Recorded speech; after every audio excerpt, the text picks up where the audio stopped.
Hello and welcome to this episode of Live with Lizzie Lee, powered by the China Project. I'm your host, Lizzie. In December 2020, a grand jury indicted Maryland businessman Jack Zhao and former Harvard fencing coach Peter Brandt on charges of conspiracy and bribery in relation to the acceptance of Zhao's two sons into Harvard University. They were alleged to have exchanged over $1.5 million in bribes. However, on December 21st, a jury cleared both Zhao and Brandt of all charges. Joining me today to discuss this high-profile case is a reporter at The Crimson, Ryan Doan-Nguyen. Ryan, thank you so much for joining me. Thank you for having me here. Appreciate it. So, Ryan, can you please briefly introduce the background of the Jack Zhao Peter Brandt case? Sure. But before I get started on that, I just want to clarify that I'm speaking on my own experiences reporting on this case. I'm not an attorney or lawyer, and the views are completely my own. They don't represent The Crimson. So the basic facts of this case, there are two defendants, Jack Zhao, who is a Maryland businessman, and Peter Brandt, who's the former head fencing coach at Harvard University. And Peter Brandt was accused of accepting a series of bribes, alleged bribes from Jack Zhao, in exchange for the recruitment of his two sons into Harvard as fencers. And so over several years, Jack Zhao made payments to Peter Brandt or on behalf of Peter Brandt for various things, such as a new car, his son's college tuition, and the purchase of a brand new house. The prosecutors basically tried to argue that those were bribes and that there was a conflict of interest there.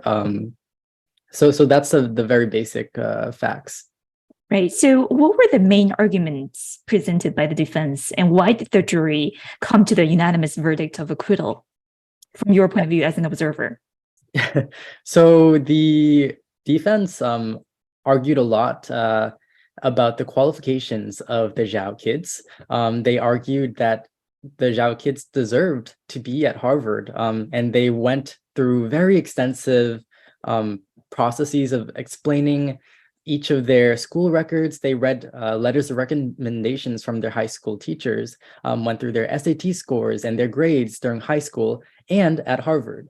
So they basically tried to make a case that Harvard would have accepted them anyway, even if they were not recruited.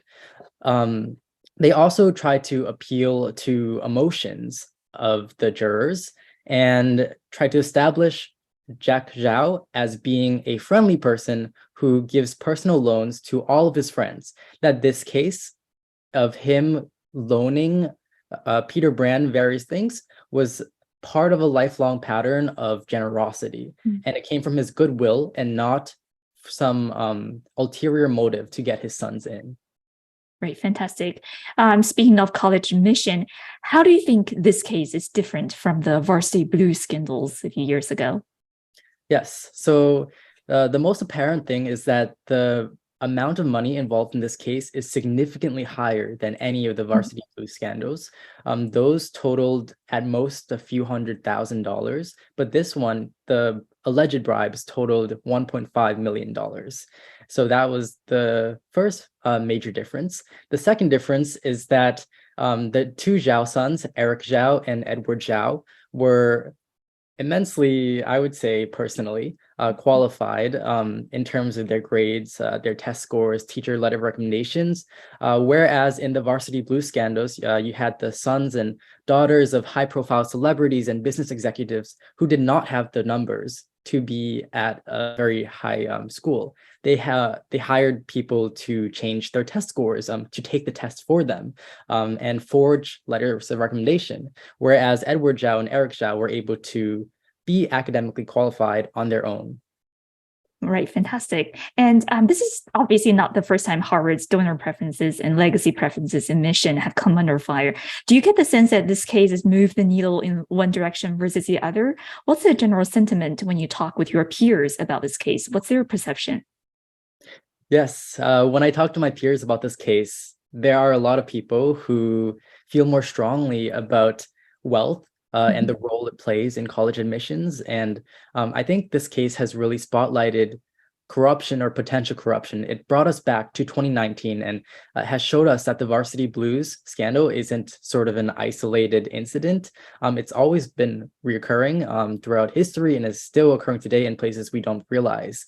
So although this trial ended up in an acquittal, it just initiated dialogue and conversations on wealth and money and sports recruitment.